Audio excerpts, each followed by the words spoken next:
As we get going, I don't know if you're here for the first time, I want to introduce myself. My name is Mark, one of the pastors here as well. And we are in a series called My Problem with God. And it's basically talking about all the different problems that people have with God that you often probably heard about, sitting at a table, chatting with people on the bus, whatever it may be. We've all had those conversations. Someone's like, oh, like you believe, like here's my problem, or here's the wrestling. And if we're gut level honest, all of us, even the Jesus people in the room, tend to have problems with God at some time in our life, right? We have that moment in our life where we start to wrestle and wonder, but God, if you're real, what about, and how come, and what, we just have all these different questions that we ask all the time. And so I want to start off by asking you a question. Have you ever had that moment in your life where you are at, I don't know, like a Raptors game, a Leafs game, a Knights game, name out the Guelph teams, where are they again? Storm. I was just testing you guys. I've actually been to a Storm game. And I'm like born and raised in Toronto, never been to a Leaf game, but I've been in Guelph for a year and a half and I've been to a Storm game. What's up? But you know that? Yeah, that's right. They won too. But anyways, you ever had that moment where you're at the game? You fill in the game. You're from the States, you're visiting town this weekend. Whatever game it is, they always have that booth where the person's like, free t-shirt, it'll only take 5 minutes, 5 minutes of your time. And then like you get closer, it's like they want me to sign up for a credit card. Really? And they're like, don't worry, you can cancel it the moment it comes in the mail, but you'll get a free t-shirt. It'll only take you 5 minutes. I'll fill it out for you because you're there, you got like popcorn, a child, you're like, how? And then you're like, but free t-shirt with my team's logo on it. Oh my gosh, like, yes. Okay, so has anyone ever done that? Am I the only one? Okay, front row, because we're the Keeners. We got the free t-shirt. But if you've ever done that, if you're gut level honest, and I know you all have that t-shirt in your drawer that you wear to bed every night. I know. But anyways, if you've ever had that moment where you kind of went through the t-shirt thing, the next time they said, oh, just 5 minutes, and you clocked it, and you're like, you're lying. It's not 5 minutes. Because you're like, yeah, it'll take me like 5 minutes now. But 2 weeks from now, when I try and call MasterCard, I'm gonna be on hold for 35 minutes. And then when I cancel it, I'm gonna have to cut up this credit card they sent me. And that's gonna take me 10 minutes just to cut it up into small enough pieces and disperse it in all the different garbage cans all across my house to make sure that nobody steals my identity, right? Like it's gonna cost me something. It's gonna cost a lot more. And so there's a lot of math there. And it's gonna add another 3 weeks to my mortgage application. Because then I'm gonna have that moment where the lender comes back, it's like, hey, I know that you told me you had 2 credit cards, but like, our credit check shows 9. What's going on? It's like, oh yeah, all those 9 shirts I have in the closet, right? And so in that moment, you're like, stop lying to me. It's not 5 minutes, it's a lot longer. And like, I don't know if you've had that moment, but my wife and I, like, we have it even worse, okay? Not that you should pity us, but you should pity us, okay? But like, we get to that moment, it's like, not only do we have to cut it up, not only have to sit through this, not only do we have to like, on the phone, I'm so sorry, 9 credit, can we please get a house? Okay, fine, right? Like, not only do we do that, my wife, for example, she has that whole other thing of like, okay, even the first part's not gonna be 5 minutes, because like, we're gonna have that whole thing where like, you ask my name and I say Trifina, and then you say, wow, that's such a beautiful Indian name, and then you're like, it's actually not Indian, now I have to have a conversation, it's actually Greek, and I'm like, okay, well, how do you spell it? It's like, actually, it's not my legal first name. My legal first name's Hannah. And then she's like, do I really want to have to tell them the story? Like, well, you said your name was Trifina. What do you mean, Hannah? She's like, well, my dad back in India when he was 9 years old, right, had a grandmother named Hannah. And he was just like, oh, grandma, I love you so much. When I have a firstborn daughter, I'm going to name her Hannah. Right? She's like, do I want to tell that story? And how like decades later, when my mom was pregnant, she then heard the news for the first time that he had made a promise when he was 9 years old. And his integrity was telling him he had to keep that promise, but Trifina Hannah sounds weird, so we're gonna go with Hannah Trifina, and now ever since, thanks Dad if you're listening, every time we have to call someone, it's like, no, I promise, I know, can we please just get the insurance to cover that? It is her name. I don't have 2 wives. It's Hannah Trifina, right? Like, does she want to get into that? For me personally, I'm like, I don't want to get into it because I know whenever I go through this, I end up having to tell the same story as well, which is like, Mark, I live at this address, and like, and what do you do for a living? And I'm like, pastor. They're like, no, like, what's your job? And I'm like, pastor. It's like, no, like, what do you get paid to do? Like, how do you feed your children? I'm like, I'm a pastor, right? It's like, you're a pastor. Okay, and then it's like a whole other conversation. I'm like, I really don't want to have this conversation right now. I want to get back to the game. And it's like, but like, so you're a pastor, like, wow, how old are you? Like, do you drink? Can you have sex? Like, how does that, I'm like holding my child, right? I'm like, how do you, like, seriously, like, what do you think we do in our, like, anyways, right? Like, I don't know why I said that, but like, you see why I don't have the conversation? It's like, okay, so you believe in God. And I'm like, yeah, it's like, oh, like, how do you even get that job? Like, do you get it on the back of a cereal box? Is that how you become a pastor? Or like, no, I went to university, like real school? Like, yeah, school, like, do you study or do you pray? Like which one? I'm like, both, right? Like what? And it's just this conversation, and it's fascinating. It doesn't just happen at the credit card booth, but it happens in so many places. And as you kind of go through the conversation, you start to realize that people kind of have these black and white categories.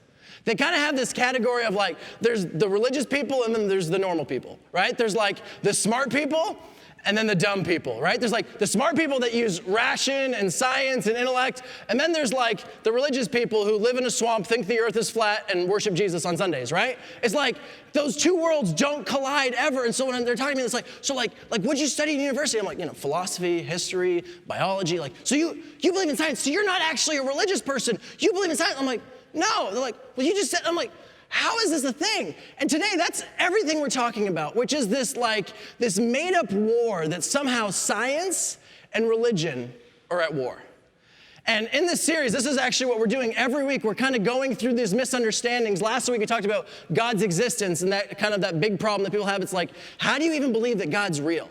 And this week, we're unpacking the second idea, which is science. The idea of how can faith and science be at odds? And our whole series, we're just trying to figure out these questions, wrestle through these questions, and it's not there you have it, Mark nailed it. You never have to ask that question again. It's black and white. You'll never question again. This is a series about asking some of the big questions and wrestling through it as a community. And so this week, as we go through the science topic, we're keeping the same theme, which was the statement we said last week, which was to follow where the evidence leads, not just where we hope it leads. To follow where the evidence leads, not just where we hope it leads. And so I was kind of hoping last week would act as an appetizer. Got a lot of emails, lots of conversation going. It's been really great. And I just pray this next message and the rest of the series continues to act in that way. And so today what I want to do very simply is kind of cover 4 big misunderstandings that people have about science and faith. And so the first one is this misunderstanding, which is faith and science aren't enemies.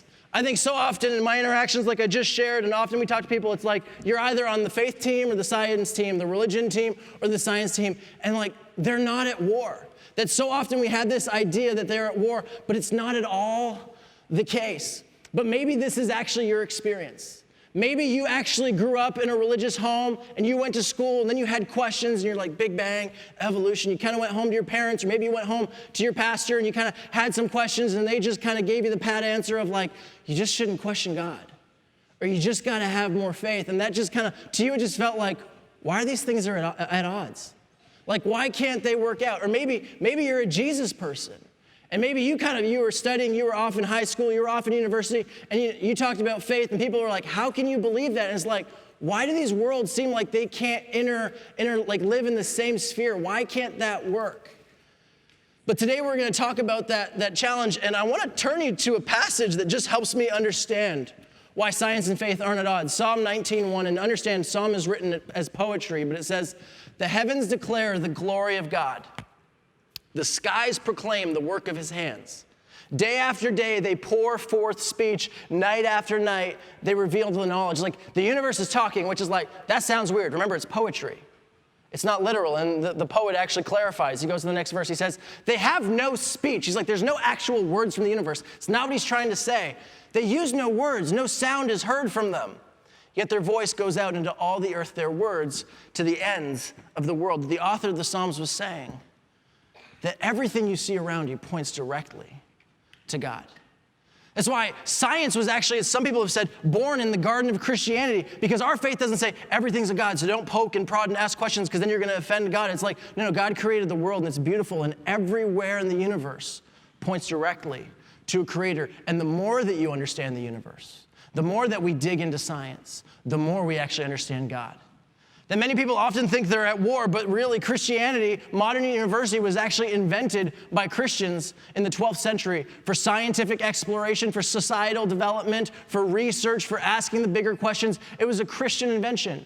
That Brown, Harvard, Yale, Dartmouth, so many universities actually began as Christian institutions because Christians wanted to explore the expanse of the universe that our Creator created, not run away from it. that historians actually agree, because so often in pop culture, it's like you look back in church history and the church was always against science, and it was often, one historian said it's really just a 19th century fabrication that there was this war. And it's like, well, what about Galileo?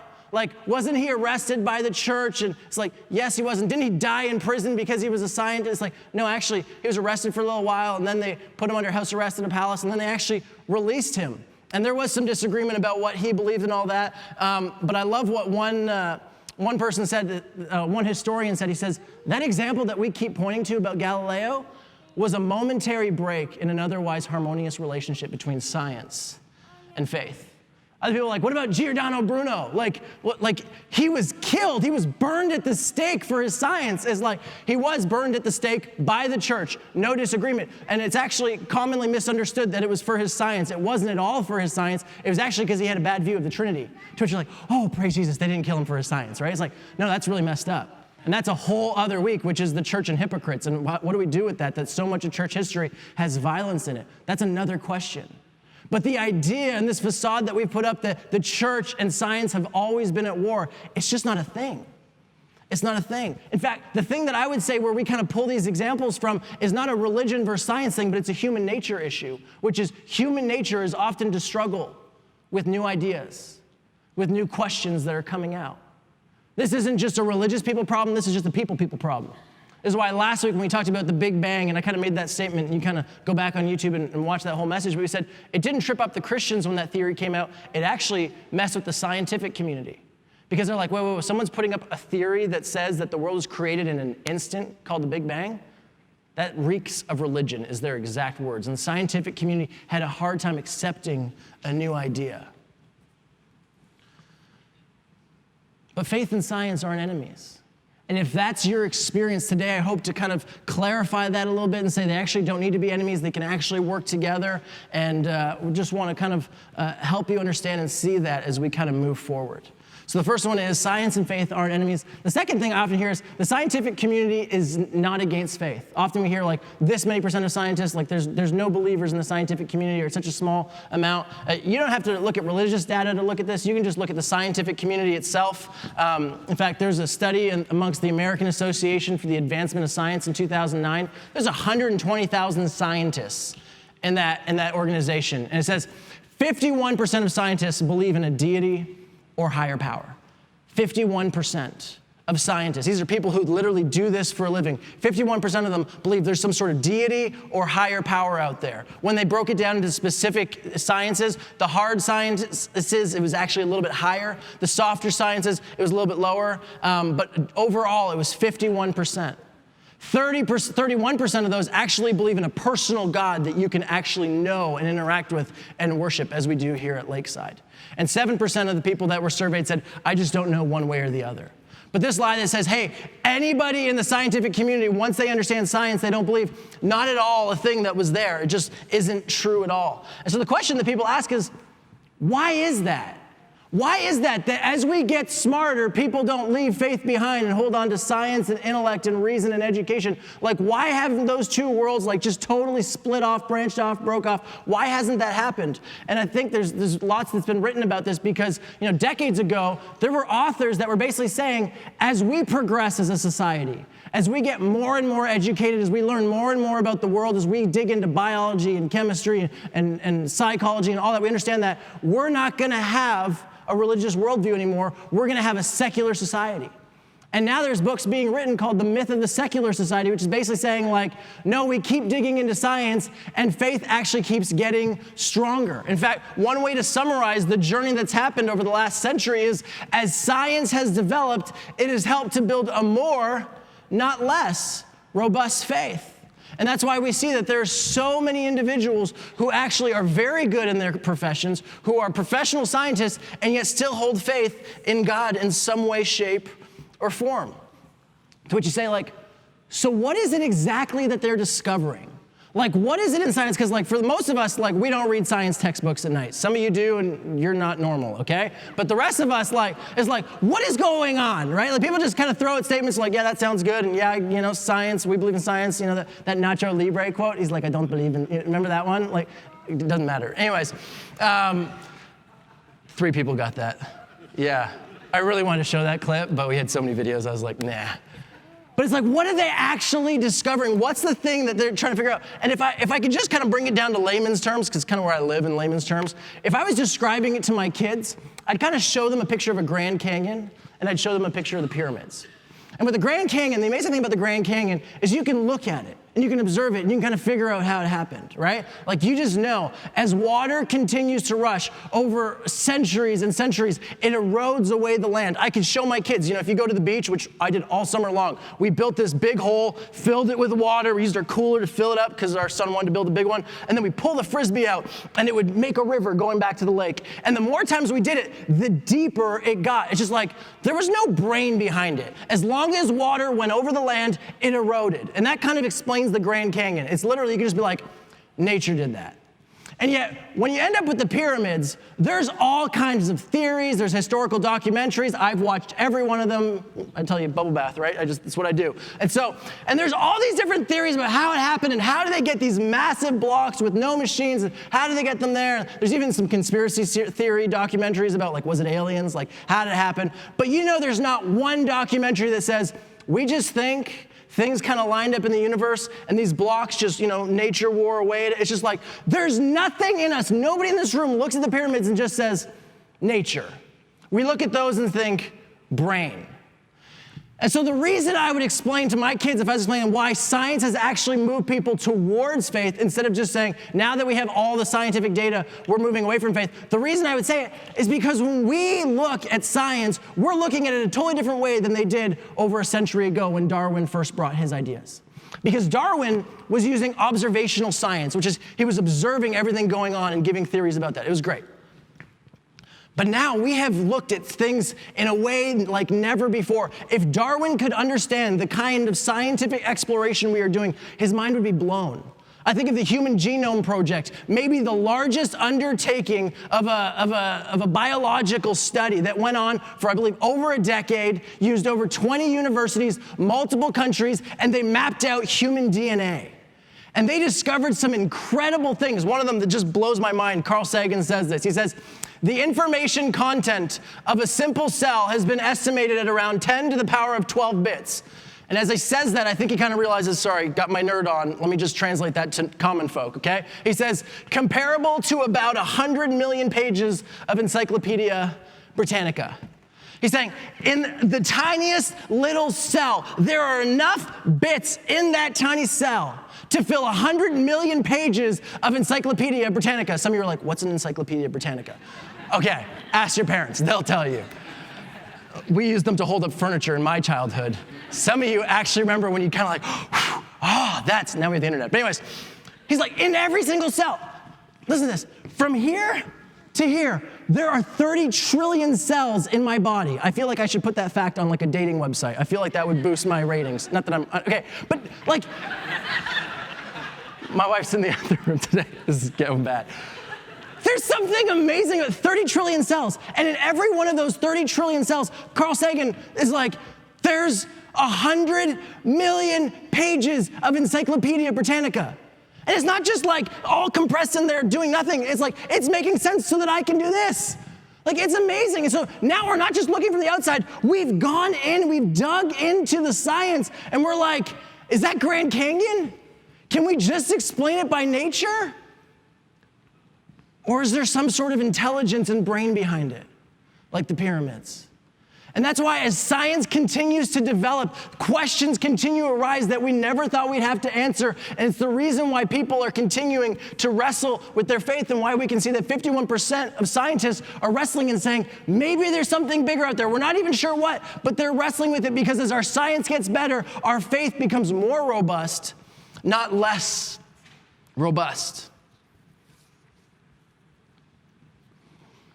The third one that we often hear is that evolutionary theory disproves God.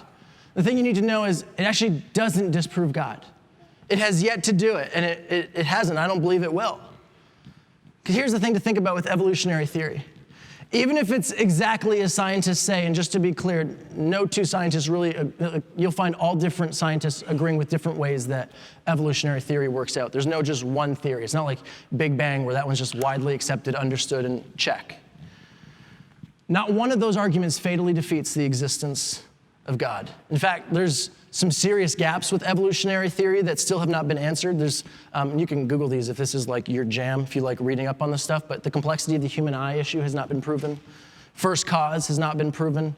The fossil record problem has not been solved, which is the Cambrian explosion, which is basically when they look back at fossils, they have yet to actually find fossils where you have two different species kind of like in their half stage. They haven't found it yet. Like, we have that in our textbooks, but we haven't actually found it yet. In fact, Darwin, who actually started this whole theory, has actually called that out. It's not a hidden thing in pop culture. I think we often talk about it. It's like, well, we believe in evolution, therefore no God. It's like, that's not, you need like 100 other proofs before you get to that conclusion, which they haven't made. But here's what Darwin says.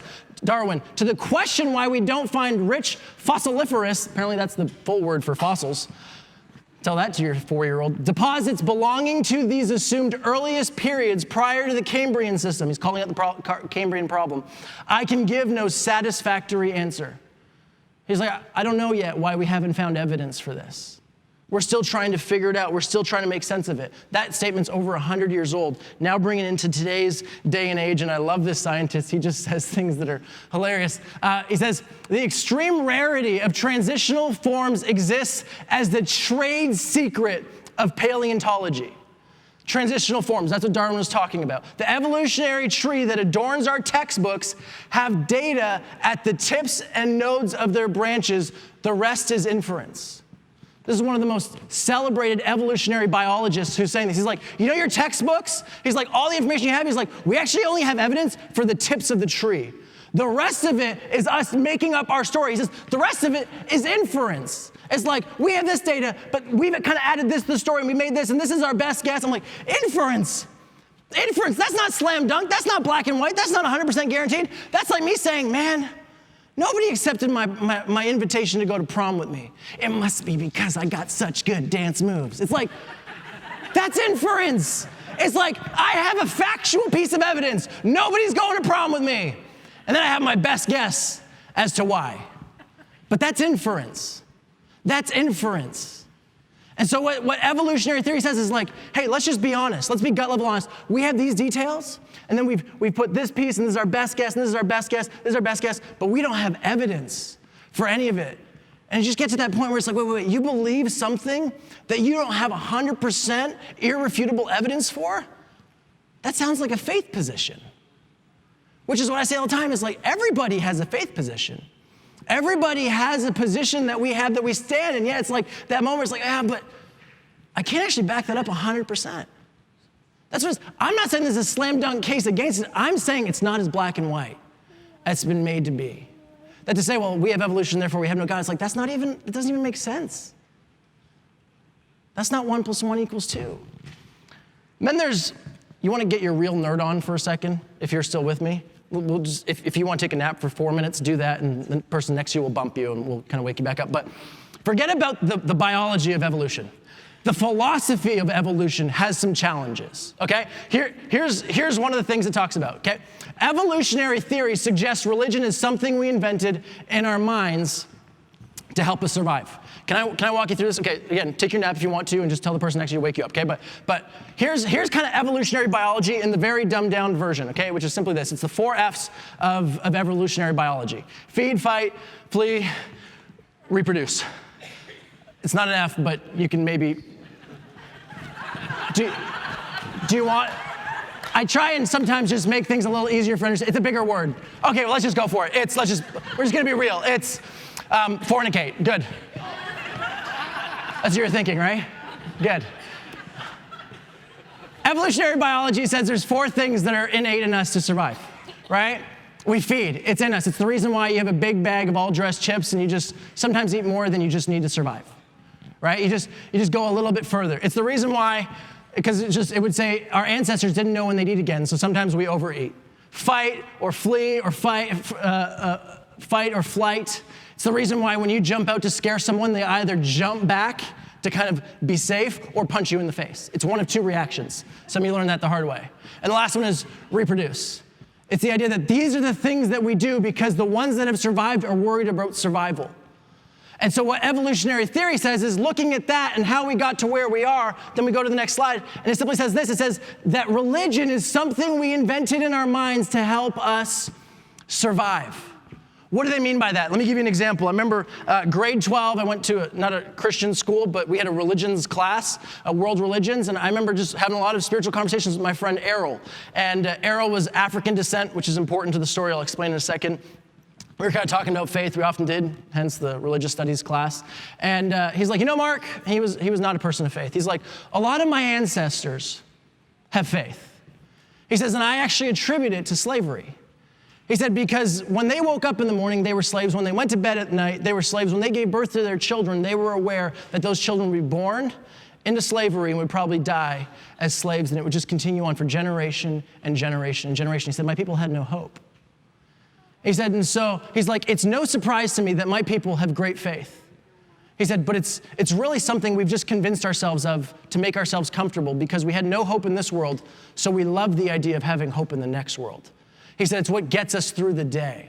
It's what got my ancestors through the day. It's about survival. And people have actually kind of documented this, and they say that's why so much of African-American spirituality, even the music and the songs often, this is someone's thought, would be that's why they talk about heaven all the time.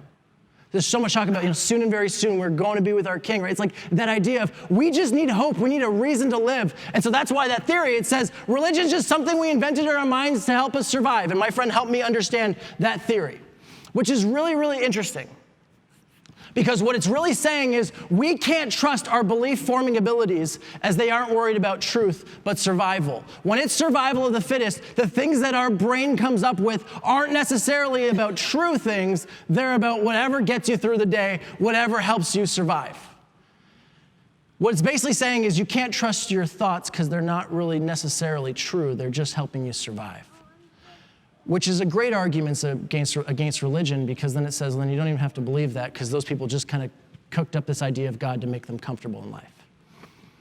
But this is what's called naturalism's flaw, which is if you can't trust your own thoughts and your own belief-forming abilities, how do you even know that evolutionary theory is true? How do you know that all our thoughts about what the universe is true? And this is actually something that everybody knows, including Darwin. He actually said it.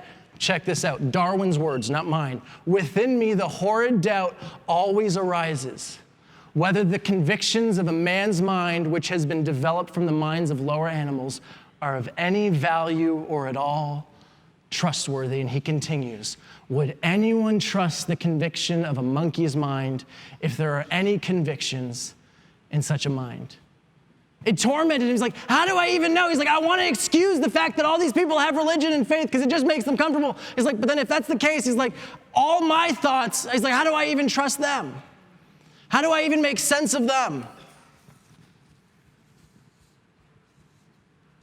The evolution, the bottom line, doesn't actually explain faith away.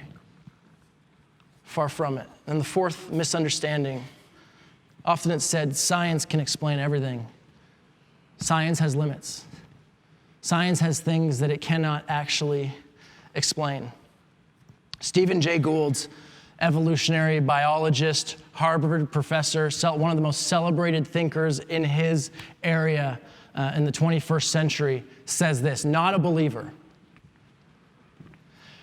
To say it for my colleagues for the umpteenth millionth time, I looked this up. He's going to use some really big words that I'll have to explain for you, but umpteenth isn't even a real word, okay? But he's like so frustrated. He's like a parent. He's like, seriously, for the millionth time, how many times do I have to tell you? It's like, how come the scientific community doesn't get this? Science simply cannot adjudicate. It simply can't judge. It can't speak to the issue of God's possible superintendence, being before, being over, orchestrating the beginning of the universe, of nature. He says, we simply cannot comment on it. This is what he says. We neither affirm nor deny it. We simply cannot comment on it as scientists.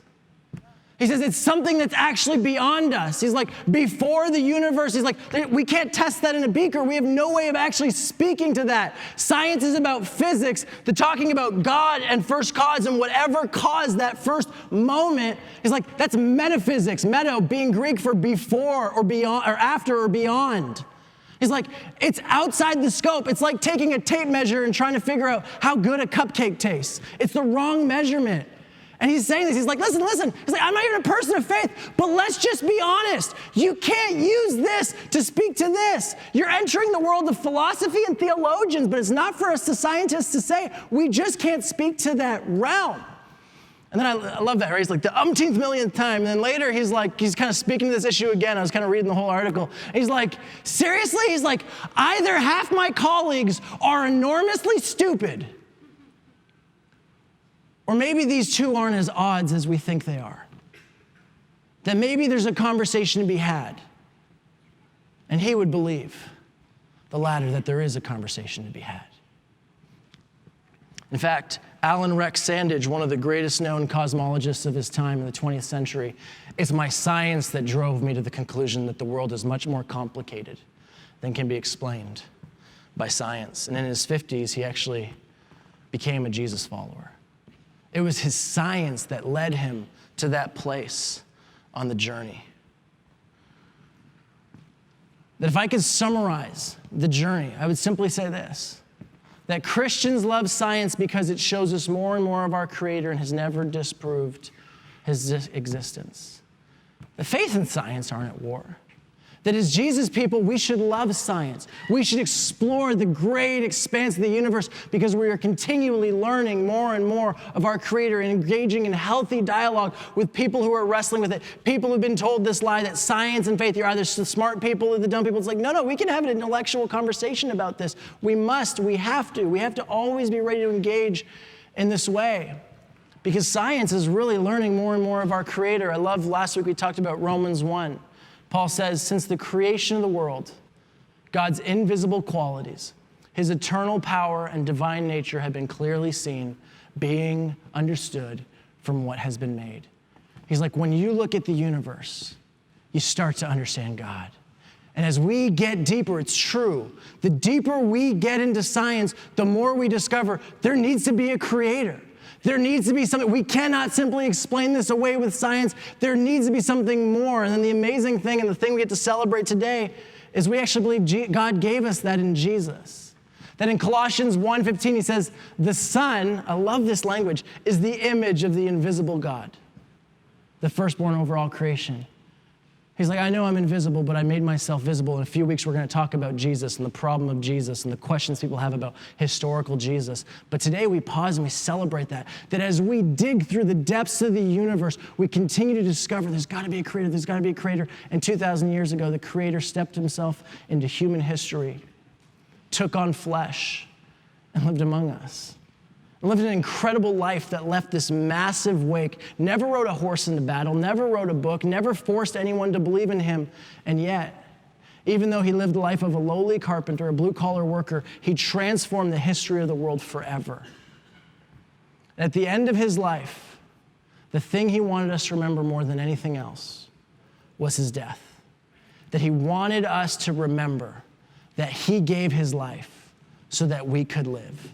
The ultimate sacrifice, which blows my mind because last week when we were talking about morality and we were talking about the world, we're like the one thing that transcends the entire planet and every culture and all the different moral systems is every culture values a life given on behalf of another.